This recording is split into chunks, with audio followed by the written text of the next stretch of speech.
for. Bharat Pankhania joins me, Senior Clinical Lecturer in Public Health Medicine at Exeter Medical School. Good afternoon to you.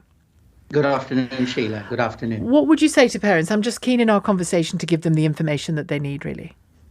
So you are absolutely right in that most children or adults who get this infection will make a full recovery. Unfortunately, some young children or older adults, especially if they've got coexisting conditions, diabetes, on steroids, that sort of thing, they may go on to have invasive group A streptococcus. Now, invasive group A streptococcus is serious and it needs urgent, immediate action, i.e., you ask for help and you need some antibiotics and you need them in a hospital setting. So to reassure our listeners, viewers, our parents, most cases are, they come and they go. It is this infection caused by a bacteria that produces a toxin that makes you ill. You get that red strawberry tongue, you get that red rash, you may get fever, aching. But if you have a triad of all those signs and symptoms, as well as nausea and vomiting, take it seriously, ask for help, go to hospital, go immediately. Right. So if you have that combination and feel weak and fluey with it, yeah. Talk to me about the rash and the red tongue, because when kids get strep throat, in brackets, yes. Or adults, as when your throat is inflamed, it will be red. What more should parents be looking for than just a red throat and an inflamed throat?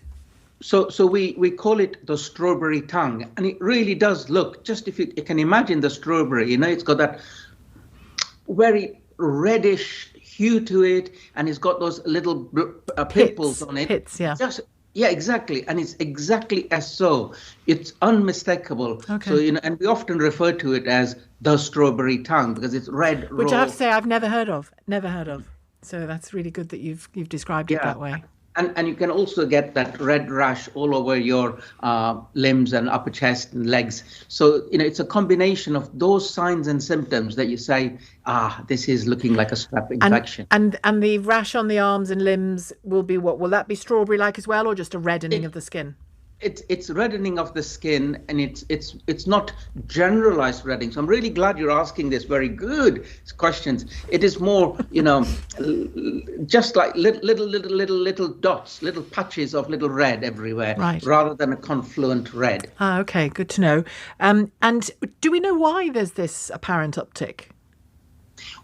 I wonder, and we've been following IGAS for a long time. IGAS stands for invasive group A streptococcus.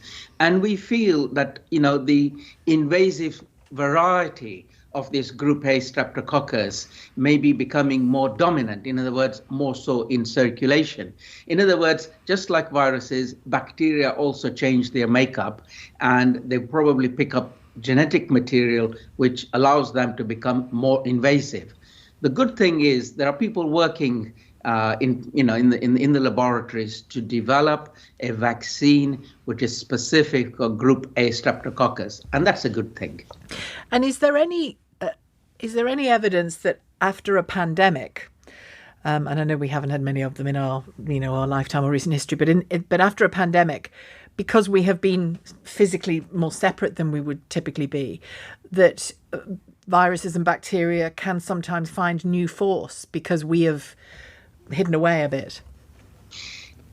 Yes, I have been thinking about this, and I would answer it as follows.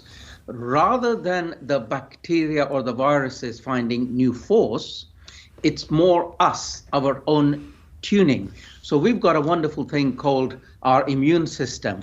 And I think our immune system needs regular nudges, regular stimulation, regular challenge. Not passive, regular challenge. Exactly so.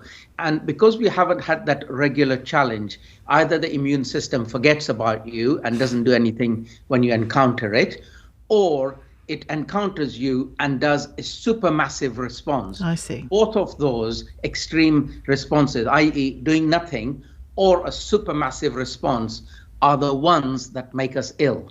So I feel it's not that the bacteria have changed, it's more our immune system has not had that constant, regular, frequent. It's got a bit sleepy. Challenge. It's potentially got a bit sleepy on us, our immune system. Indeed.